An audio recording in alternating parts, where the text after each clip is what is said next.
Ating pag-usapan ngayon itong peace offering ng dating kickboxing champion Rookie Anpo dito sa ating 8th Division champion Manny Pacquiao, na kung saan mula Japan ay tumungo ito ng Pilipinas at ito ay nagsadya pa mismo sa mansyon ni Manny Pacquiao upang bumisita, na kung saan ay nagbigay galang at pasasalamat ang nasabing Hapon kay Pacquiao, na kung saan ay nabigyan nito ng malaking opportunity na makalaban ang the living legend na si Manny Pacquiao. Keep in mind na ito pa lamang ang kauna-unahang mega fight na nagawa ng nasabing Hapon sa larangan ng boxing. Dahil nakagawa na rin po ito ng isa pang mega fight sa Muay Thai legend na si Buakaw sa larangan ng Muay Thai. Ganun pa man ay marami pong Pinoy boxing fans na nakapansin na mistulang walang iniindang sakit itong si Anpo nang ito ay bumisita sa mansyon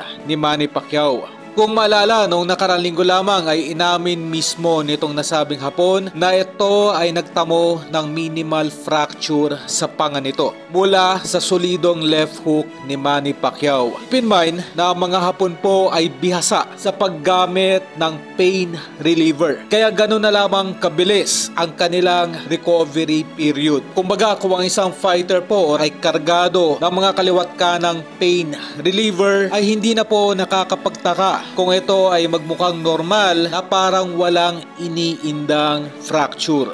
Ganun pa man ay humingi po ang paumanhin ang nasabing Hapon, kung saan ay inamin nitong si Anpo na ito ay hindi pa gaanong bihasa sa boxing. At inamin din nito ang kanyang pagkakamali. Hindi raw nito sinasadya ang makailang ulit na pagsiko at pagbatok nito kay Manny Pacquiao. Aksidente lamang daw dahil sa nakasanayang nitong paniniko mula sa Muay Thai. Marahil ay lusot po dito ang nasabing Hapon. Baga ay mas sanay po itong manipa at maniko kesa sa manuntok.